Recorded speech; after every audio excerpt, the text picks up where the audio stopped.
This channel does not promote any violent, harmful, or illegal activities. All content provided by this channel is meant for an educational purpose only. Carnival যেদিন হবে সেদিন কিন্তু শুভেন্দু অধিকারী পাল্টা মিছিল করবেন।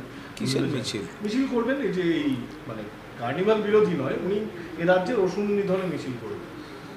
তো উনি তো 2000 সালের নভেম্বর পর্যন্ত পুরোটাই তৃণমূল কংগ্রেসে ছিলেন। তখন সমালোচনার কেন্দ্রে উনি সমালোচনা করতেন নরেন্দ্র মোদী, অমিত শাহ বা বিজেপির। আমি তো আবার বলছি, এই দলবদলকারীদের ওষুধও তো বদল হয়। কারণ কি কার্নিভালটাকে টার্গেট করা হচ্ছে? এইসব দেখবি আর জ্বলবি, লুচির মতো ফুলবি। কার্নিভাল বিশ্বায়নের উৎসব, পুজোর বিশ্বায়ন হচ্ছে কার্নিভাল। তো গত বছরও তো আবার একটা কী সব করার চেষ্টা হয়েছিল, তাতে কি এসে গেছে? ফলে একটা এত বড় কর্মযজ্ঞ, তার সেখানে কোথায় কে হাঁটলো, কি হলো বিরোধীদের, ওগুলোর কোনো ইম্প্যাক্টই নেই। এবার একটা প্রশ্ন রাখি যে কুণাল ঘোষ হঠাৎ আজ এই পোস্টার মানে ইঙ্গিতটা, ওটা তো ইয়ের দিন, বিজয়ার দিন, দশমীর দিন একটা পোস্ট করেছি সকলকে শুভেচ্ছা জানিয়ে যে আমার জীবনে যেহেতু অনেক ঝড় জল ইত্যাদি থাকে, ফলে সামনে কোনো যদি বাঁক থাকে তাহলেও যেন সবাই যেরকম আমায় সমর্থন করেন, উৎসাহ দেন, যাতে আমি বেঁচে থাকতে পারি, কাজ করে যেতে পারি। তা আমি সেটাই, আমার একটা দশমীর দিনের পোস্ট, তাতে একটু আবেগ জড়িত হয়েছে। মানে আপনি কি আশঙ্কা করছেন যে আপনি কোনো মানে আবার কোনো বাধার সম্মুখীন হতে পারেন? না না, এটা তো আশঙ্কা কিছু না, এটা তো জীবনের নিয়ম। মানে এটা তো জীবনের নিয়ম যে আমাকে 100% লোক ভালোবাসতে পারেন না, 100% লোক আমার শুভানুধ্যায়ী হতে পারেন না, এটা তো সম্ভব নয়। হ্যাঁ, সবসময় একটা ভালো, সব কটা জিনিস ভালো হতে পারে না, এটা তো জীবনের নিয়ম। আমি সেটাই বলছি যে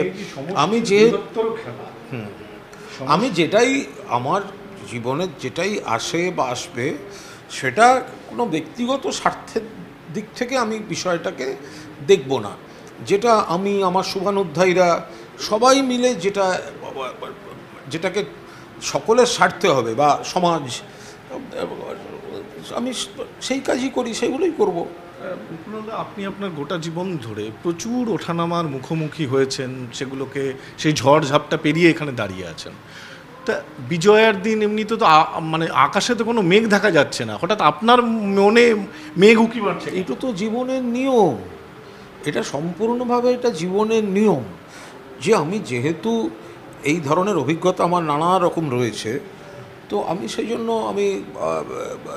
আমি যে মাঠেই খেলি, হ্যাঁ, আমি একটা ঝাপসা মাঠ দেখতে পাচ্ছি। আর মাঠের কথাই নিশ্চয়ই না, যে মাঠই দেখতে পারে, মাঠে তো সেই ঘাসই আর ঘাসের ওপর ফুল থাকবে। তো সুতরাং তো মাঠ কীরকম দেখবেন, কীরকম ঝাপসা একটা নতুন আমি ঠিক জানি না। মানে এটা হচ্ছে তো আমি একজন দলের সৈনিক, আমি সম্পূর্ণভাবে দলের একজন সৈনিক। আমার নেত্রী মমতা বন্দ্যোপাধ্যায়, আমার নেতা অভিষেক বন্দ্যোপাধ্যায়, আমার পরিবার তৃণমূল পরিবার। কিন্তু আমি যেহেতু অনেক ঝড়জল দেখে এসেছি বা এগুলো ধরেই রাখি কখনো কিছু না কিছু হবে, ফলে আমি সবসময় একটা প্রস্তুত রাখি যে আমাকে যদি কেউ ভালোবাসে, হ্যাঁ, মানে ঝগড়া বিবাদ হতে পারে, কিন্তু বেসিক্যালি আমায় যদি কেউ ভালোবাসে, আমি তার জুতো পালিশ করে দিতে পারি। হ্যাঁ, কিন্তু যদি আমাকে কেউ মনে করে লেজে আগুন দেবে, তো তাহলে সেটা আমাকে তো আবার হনুমানের মতোই পারফর্ম করতে হয়। তো সুতরাং আমি এই ওঠা পড়া, এই সমস্ত যে বিষয়টা, আমি এটা জীবনের অঙ্গ হিসেবে নিয়েই চলি। আমার নেত্রী মমতা বন্দ্যোপাধ্যায়।